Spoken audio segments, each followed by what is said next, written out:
Hi, everybody. Happy Cyber October. My name is Penny McKenzie, and I will be talking with you guys a little bit about the Internet of Things and industrial Internet of Things. So first of all, a little bit about myself. When I first started cybersecurity, I started learning a lot about industrial control systems and embedded systems. These systems are things that you will find that manage things like our electricity or things that manage hydroelectric power and things like that. And then I started exploring a little bit more in IoT or Internet of Things cybersecurity and what those applications are, not only in a lot of the industrial pieces that we do here in the United States, but also how they apply at home. So that led to actually finding and developing the Internet of Things Common Operating.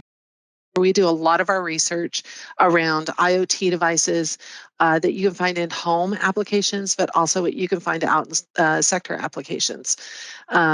And then a couple of other things that are kind of cool. I have a patent and some publications, but those are just small things. So to give you a little bit of background, how IoT and IIoT are shaping the way we do things now.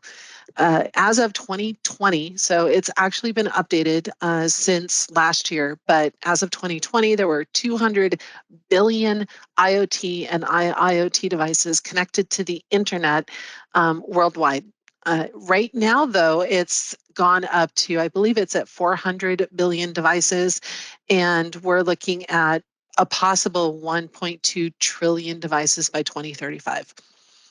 And that's really significant. And the reason why it's significant is because it literally takes every aspect of our management of our lives to our work to everything that we do and connects them all together. Which, in reality, it makes things a little bit easier, especially when you're doing work things. And if you're working from home, you have a connection not only to the internet, but you also get connection to work too, right? Most of these devices really don't need to have any type of human interaction either. So, for instance, if you're doing a deployment of one of your light bulbs and you want it to manage and have Alexa manage it for you so that when you walk in the door, all you have to say is, "Hey, Alexa, turn on my light," and it'll automatically turn on your light.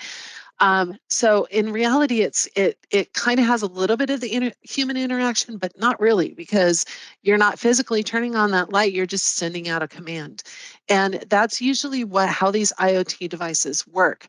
Especially when we start thinking about the different applications when it comes to not only the people, but the computing and digital and mechanical applications of IoT. So significantly, I'm going to walk you through really some of the real world applications that are happening right now. And when it comes to IoT in our transportation, they're already deployed. Like my dad's a truck driver, and he has some IoT device that's deployed in his truck that tells how many miles he's gone, how long he's been driven, and it does tracking. So it'll actually track his location as he's driving across the United States on a daily basis. And then there's also sensors that are deployed in our shipping containers. And this is really important, especially when we start talking about supply chain applications, making sure that those shipping containers are exactly where they're supposed to be, when they're being shipped, and how they're being shipped. It also helps with being able to monitor heating and cooling, especially like with these types of containers, if there's cooling mechanisms in there, make sure the temperature doesn't go super high.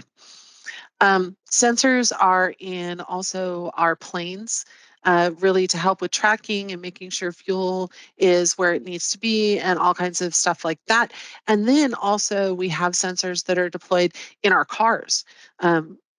We use GPS all the time. We have sensors that are considered IoT sensors that do the connection for us. We have the radio frequency tags that are within our cars that'll actually track where we are on a constant basis. So Think about it like if you ask Google, use Google Maps, you are actually connecting from your phone over to your car to be able to figure out where you are using Google Maps. So that's one way that we're using it in transportation. We're also using it in energy. So we use a lot of smart sensors in measuring different types of perimeters when it comes to things like vibrations, our temperatures, and also to optimize even the maintenance schedules for these different things.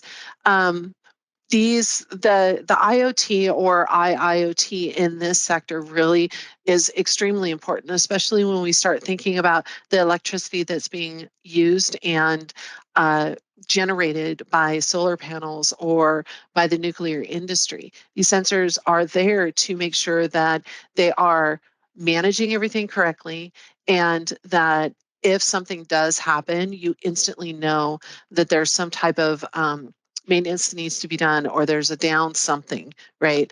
So it makes things a lot better to be able to have these types of devices deployed. And manufacturing, they're in manufacturing.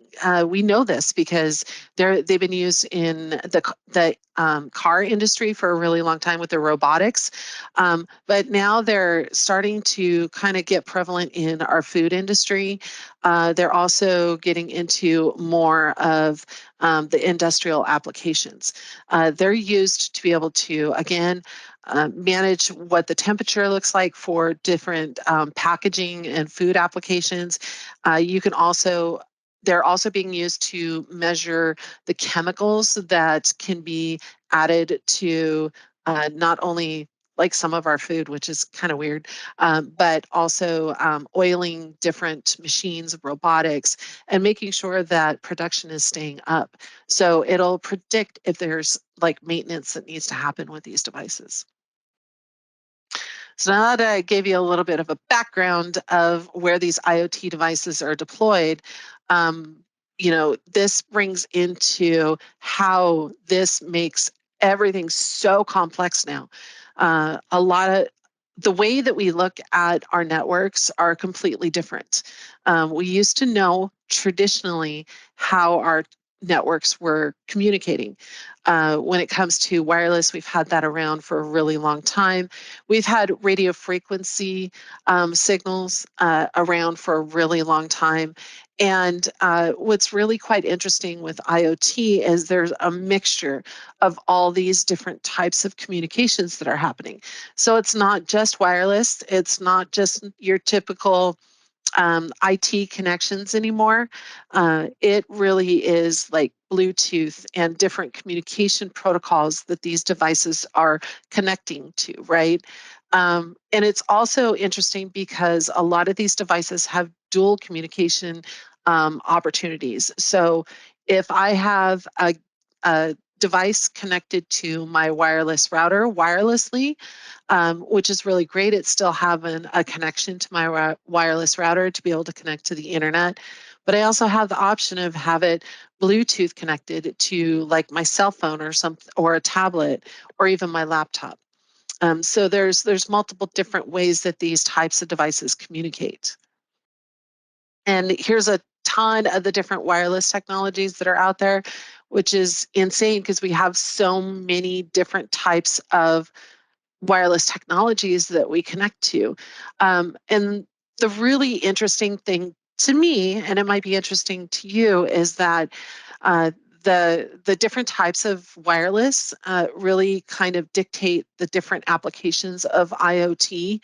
Bluetooth is one that we know is connected to a lot of, it could be connected to our lighting, our radios, our speakers, all these different things that you'll find at home. But when you start thinking about the application of, for instance, the LTE networks, those are your cell phones. And those cell phones can connect to your car, can connect to your laptop, pretty much connect anywhere. And then now that we start moving into more of the cellular network aspect, and they say 5G, which hopefully, true 5G comes about soon, um, is that with 5G, IoT is going to get bigger. And that's why I brought up that that the statistic that I brought up earlier of the 1.2 trillion devices by 2035. So the network communications, again, there's so many different types of connections that are being made. So how do you know what to protect yourself from? When we start thinking about how to protect yourself in making sure that you're not exposed, it can be daunting sometimes. You don't know everything that your devices are connected to. Again, like I said, there's the IoT, or there's the IT connection, there's a wireless connection, there can be a Bluetooth connection or a cellular connection. You're just not sure what it really looks like. And so that creates the security hole, especially when we start thinking about the applications in organizations. We don't know exactly what that security looks like for a lot of these types of devices. So now we're going to talk a little bit about the actual cybersecurity application of IoT. So the connection. Okay, so again, we just talked about this. Networks are nothing new. We've had networks for a really long time. We know that there are, they've been complex for a really long time as well. But traditionally, we really talked about the IT type of networks and then operational technology. Operational technology are things like the wind farms or electrical generation, those types of networks that manage processes for you. And we know that, when we start setting up these types of devices, an IoT network is really easy to kind of set up, sort of, right? Especially when you're like at home or something, you just plug in your router and it just automatically does a lot of things for you, and prompts you to change a lot of things like your username and password, or at least I hope it does. Sometimes it doesn't, right? So we kind of know what that looks like, and we kind of know what these connections look like. But here's the thing: when we start thinking about cyber, it can be extremely complicated when we think about how to apply this in the IoT space. We don't know the security applications within your cell phones. A lot of people don't know that you can actually download an antivirus type software on your cell phone to make sure that you're secured. Um, there's there's no security mechanism in place for a light bulb. That really has a lot to do with what you have on your cell phone or what you have on your Alexa. Alexa is usually pretty good about security. But in reality, when we start thinking about all these different types of devices, security is extremely complicated, because that cyber connection is extremely complicated now. It's not the same as it used to be. Um, and this is one of my favorite graphics that I love to show because it really does show what that digital attack surface looks like. And when we start thinking about that type of attack, what is the integrity of these types of devices? How do we know that these devices are functioning the way that they should? That is just one of the main things is when you do a deployment of, let's say, a thermostat, do we know that it's taking correct temperatures? These are just little things that you want to make sure that they're functioning in the correct way, because if you don't know, then an attack can occur and you wouldn't even know that it was out of the ordinary. Making sure that a lot of these devices have 100% availability. And the reason why I say that is because when you think about the healthcare industry, if you have a heart monitor, you want to make sure that that thing is up and running and constantly available, because if it's not, then major things can happen. And then, also thinking about the confidentiality of the information that's being shared. A lot of these different IoT devices share a ton of information, but you're not quite sure what type of information is being shared. Sometimes documentation doesn't even show you what type of information is being shared. And then the authentication mechanism. It's a little bit easier when you start thinking about, applying these in industry.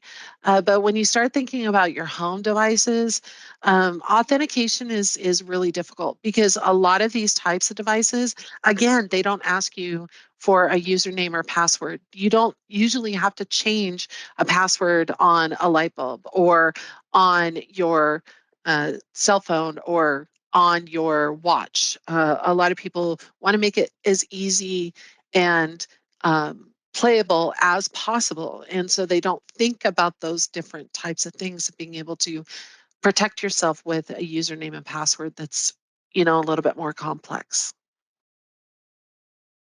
So the different threats, I could go in a little bit more detail on some of these, but when we start thinking about IoT application of it, traffic analysis is really huge. There's so much traffic that these devices are generating that any attacker could actually capture some of that traffic and just start duplicating it over and over again. Could cause multiple different types of outages, that for these types of devices and even for our sector too.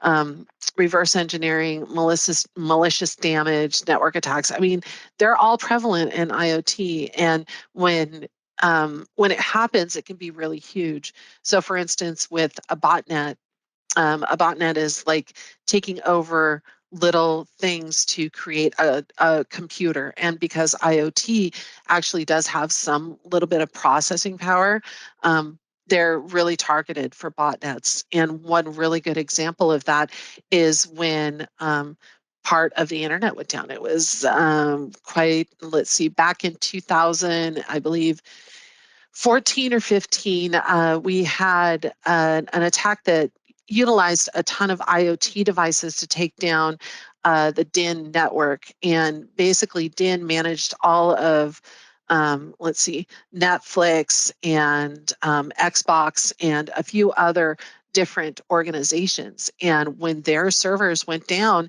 it basically shut a lot of those services down over Christmas, which kind of stunk for a lot of people, but it was because of a botnet that was happening. And those devices were very easily accessible by not having to guess for the username and password, because they could go out to the manufacturer's website and just get it off the website. So this brings me to how you can actually protect yourself when it comes to IoT. Um, One of the things that I always think about is that life cycle of these devices. What does the manufacturer do when it comes to the security components that should be associated with this? Do they think about it in the design aspect when they're designing an IoT device to do a specific function? Do they think about the security in that? And then also thinking about the deployment and security and the implementation, and then also decommission. When it comes to the decommissioning of these different types of devices, do you is there a way of being able to wipe them to make sure that your information is no longer accessible with these types of devices when you throw them away? And this brings me to an example when Amazon sent out a ton of those little buttons. I'm not sure if everybody's going to remember these, but basically you get a button for any type of thing that you wanted to automatically order from Amazon. And of course, they don't use them anymore, but it was found that a lot of people would just discard the pucks, is what they were called. They would just discard them and throw them away in the garbage. And there's a way of actually reverse engineering those and getting personal information from them just from these little things that you wouldn't think would have too much computing power. And it was actually still sharing or saving your personal information. So that was something that was found a long time ago. Um, so some of the things that you can do, if you have the opportunity to be able to do this, hack yourself. And what I mean by that is being able to capture your network information, see if you can do something as simple as going out to the manufacturer's website and just looking and see if you can get your username and password for these devices. That's about the simplest thing that you could possibly do. And if you can go out to the website and get that information, use it. Try to use it on your device. And if you're able to use it, see if you can get it changed as quickly as possible. Because if you can use it, someone else can use it too.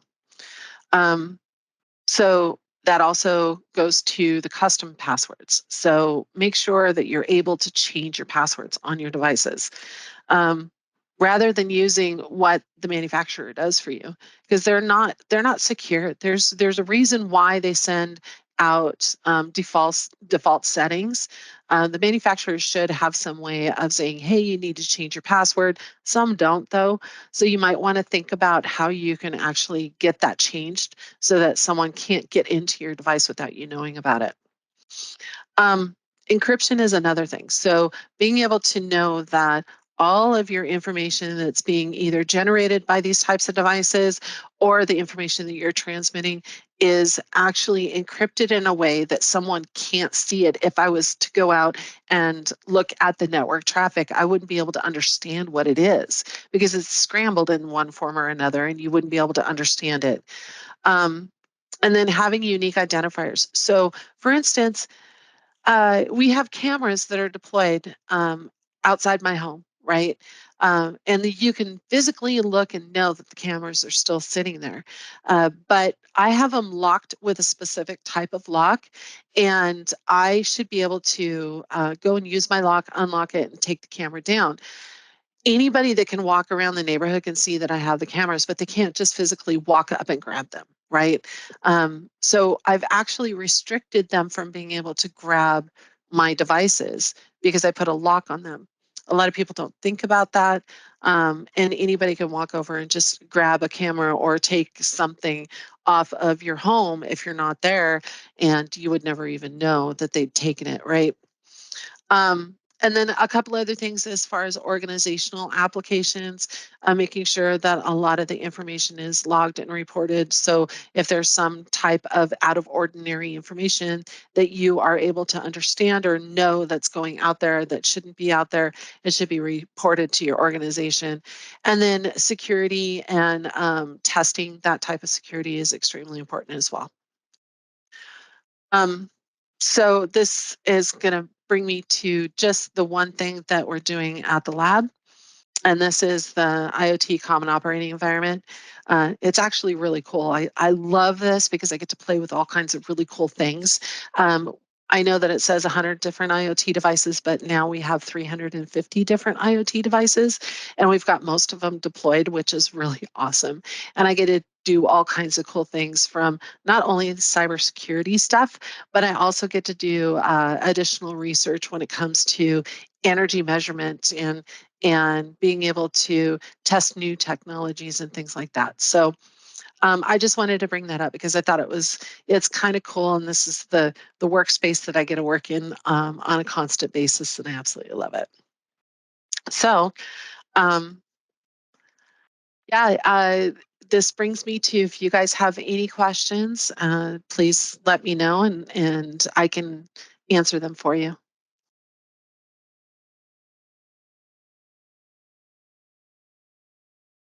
And that's it. Great. Thank you. Hey, Rob, I actually have to jump off.